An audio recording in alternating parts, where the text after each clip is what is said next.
Hello and welcome to Train Sim TV. In today's video, we're going to be taking a look at the all-new released Waterloo and City Line from backdated Train Sim. This very short, self-contained route runs between Waterloo and Bank. It comes with a Class 487 1940 stock train, and it's great. It's nice to see another underground route make its way into Train Sim. Along with the bits and pieces that come through JT and also the backdated Train Sim stuff. So it's just nice to have another one to add to the collection.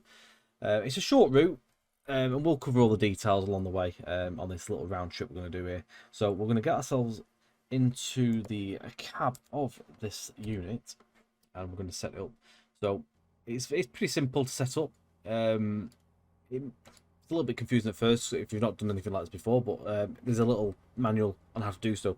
So you're going to jump in the train, press L to put the lights on, get your tail lights on, which we're actually already on. There we go. It actually only has tail lights, and I'll go through the information on the route on all that in a little while. So we've done that. Pay for the saloon lighting. And then we're going to put the power handle down by pressing A. So that initializes that. Then I'm going to put the reverse into forward. So you can't actually put the reverse into forward if that handle it's locked. So we need to press A, pop that into forward. I'm going to release the brake, and then give it a toot the horn or the whistle, that little air whistle, and notching up. So it's 10 mile an hour coming out of the yard here.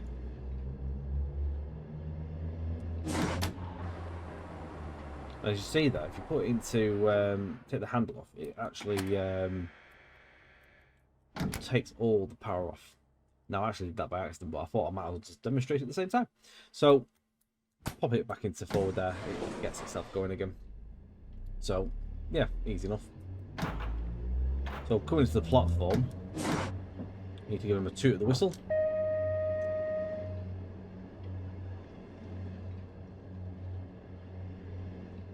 So it's a simple two-platform arrangement. Trains go in and back. They literally just run back and around.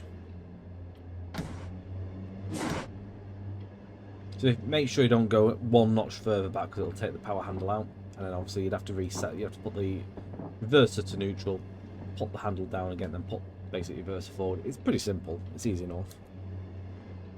But, it's very easy just to slip one notch back. So you can see the route is still adorned by the Network Southeast logos, even though they've been painted over with a yellow strip at the edge of the platform.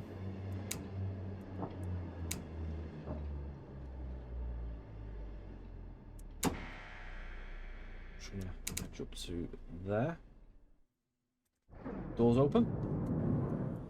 Route is in the description as well, guys, so literally go and grab this. It's free to download. It needs a couple of requirements. I'm going to cover that in a very, very short while. There we go. We can see the stock in its glory there. Custom made station as well, which is nice to see. And you can just sort of like go off up there. Basically, just comes back down again. But by the looks of it, the route has actually been built on a tile from London Portsmouth route, which is one of the requirements. So basically, there's a lot of steam on top of the basically above the tunnel itself. So we can proceed to Bank. So. Pop that on there and make our way to Bank. So the Waterloo and City Line was conceived and built by the Waterloo and City Railway under the direction from the London and South Western Railway to provide a service to the City of London from their terminus at Waterloo.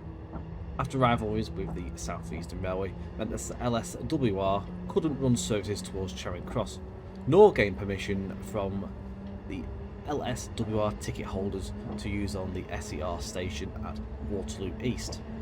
The concept was largely inspired by the first tube railways in London from the City and South London Railway and the Central London Railway as well. So you can see we are literally taking power. I'm just going to pop a bit of brake on it. It does go up to 55. Although I want to just sort of keep it held Tunnels are really nice. It's all detail in the tunnel walls there. Very nice. It does drop down to 30 in a second. So the Waterloo and City Railway gained parliamentary approval in 1891 and construction began in 1894, with the line opening in 1898. There were just two stations, Waterloo located underneath the main station concourse and bank in a tube-style terminus. A subsurface group of sidings and maintenance depot was also constructed on the east side of Waterloo station. Originally a hydraulic lift was created on the west side of Waterloo for lifting trains out of the Underground Railway and onto the LSWR main line, known as the Armstrong Lift, but this was replaced with the use of mobile cranes from an opening above the Waterloo station sidings when the lift was removed to make way for the Waterloo International Eurostar terminal. The Southern Railway took over the line in 1921 and it was not made part of the London Transport when that format in 1933 took over all the other underground passenger lines in London, and it became part of the British Railway / British Rail network when it was absorbed by the Southern Railway in 1948. Extensions to the line to join up with the GN and CR at Moorgate and additional stations such as Blackfriars never materialised. An escalator scheme proposal before the Second World War for Bank to supplement the uncomfortable stairway that led to the platforms was replaced by a travelator by 1960, and the line became part of the Network South East with the sectorisation of British Rail, and modernisation works took place in 1993 to coincide with the new rolling stock. London Underground took over the line in 1994.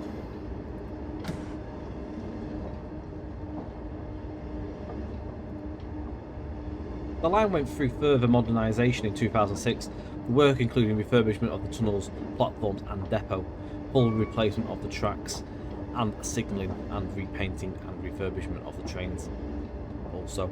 And then in 2023 the line operates Monday to Fridays only, with a previous Saturday service being withdrawn after the COVID pandemic, and no Sunday service as usual for many years.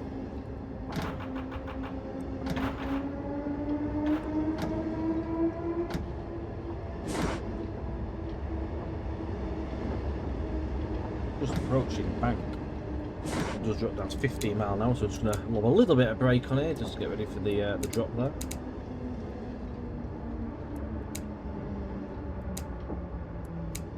No approach control or anything on this, but it does use the JT underground signalling and signage as well.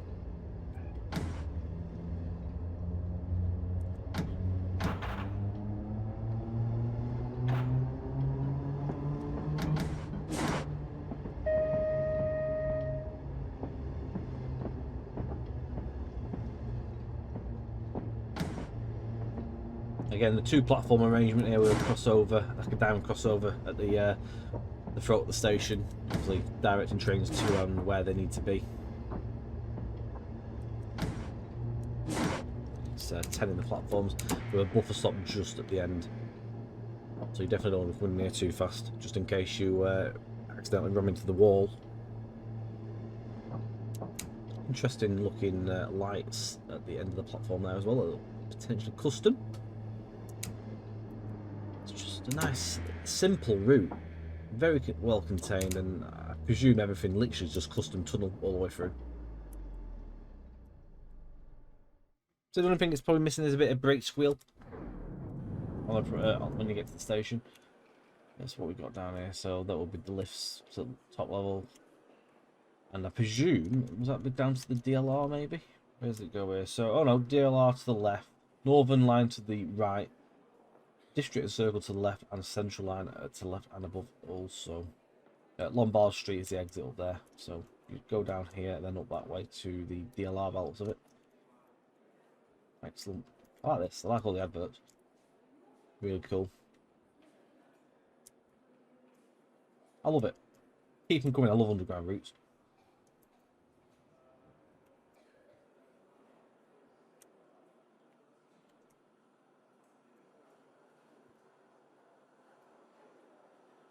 Let's have a quick look at the interior. So there we go. It's got an interior view as well. Really, really nice. For a freeway route, You can't grumble, can you? A lot of work's been put into that. I appreciate that. I wasn't really expecting this, to be fair. I saw it drop on Facebook a couple of days ago. I didn't realise how quick it was actually released, and by the off chance I noticed it had been released today on Facebook. So I thought, yeah, that's definitely getting videoed. It's been a bit since the TS Classic video has been done, so whilst obviously there's new bits dropping, I thought might as well do that before we get back into TSW4, which again will be coming up again very, very soon. So while we're here, we're gonna change cabs.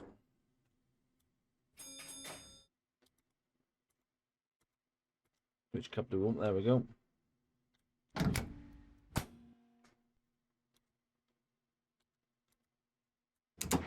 We change engine setup again and depart for Waterloo.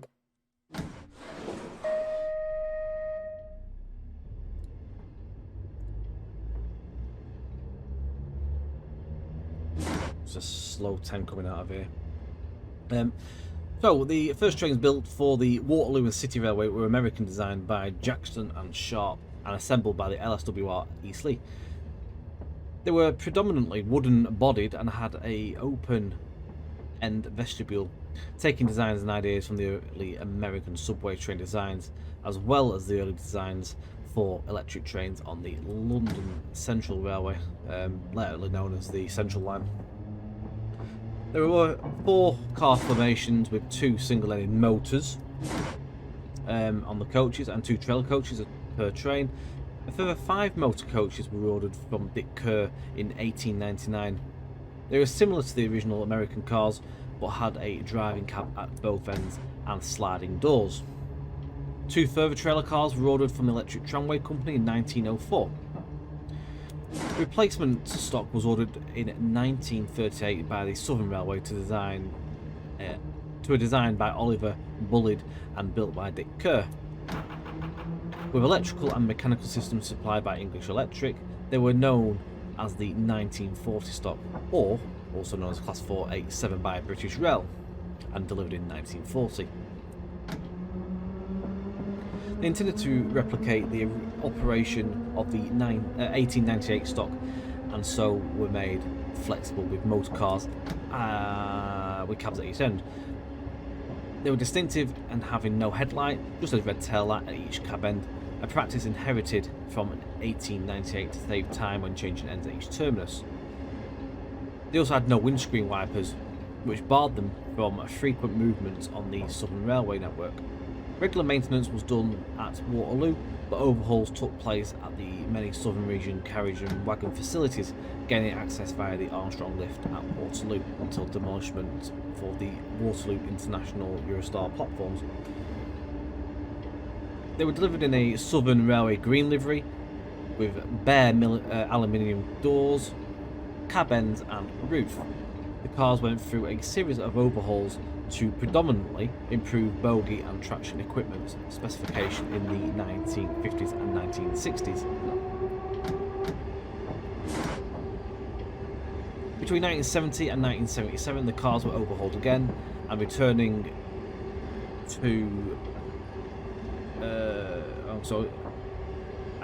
to the Southern Green exchange for the BR Blue livery.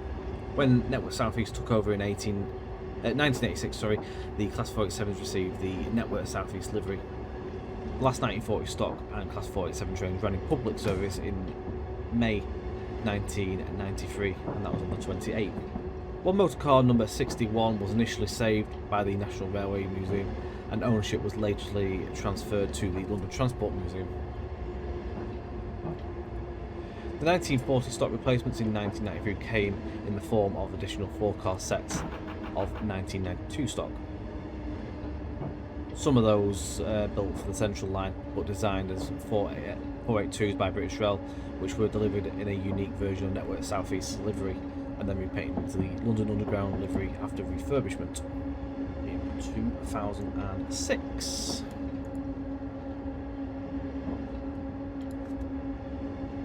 Right, so we're not too far back to Waterloo where we first started. So I'll have a quick look around in a moment.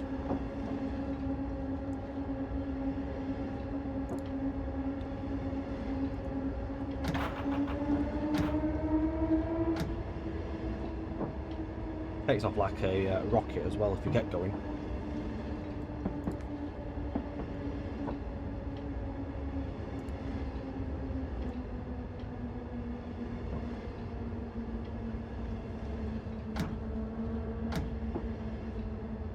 So the routes package comes with the basically the routes, custom built station models for Waterloo and Bank, metric speed limits and period correct signalling as far as it is practical. The Class 487 EMU in Southern Railway Green, British Rail Blue and Network South East liveries, plus bonus driving motor in plain undercoat.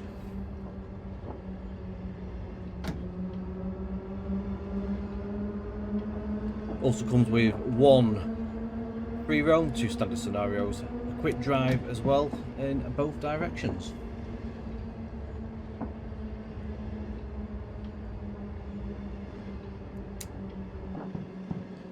It does say as well, if until you're familiar with the route and train, driving with the hood is recommended as the speed limit are in kilometers per hour. So it takes a little bit of getting used to, but to get your bearings. It's always wise to have a little dabble with that. Just notice there's actually an approach control signal there.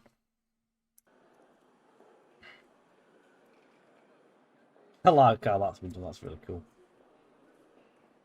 Now, I'm hoping that my microphone was working.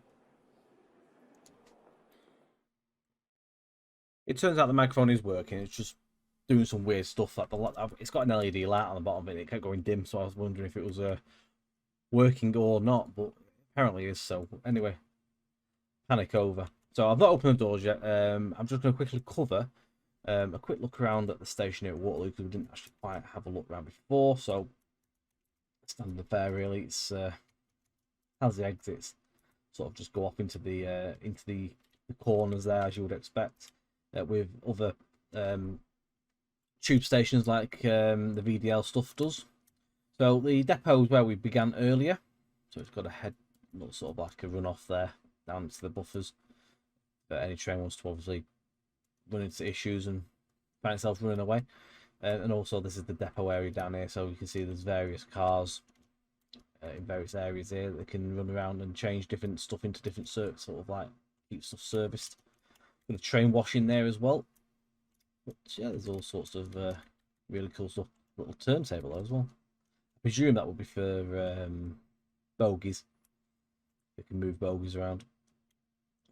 Train in there as well. The Armstrong lift used to be here. You can see now there's a modern lifting crane in there, which just lift the trains in on to the track there. So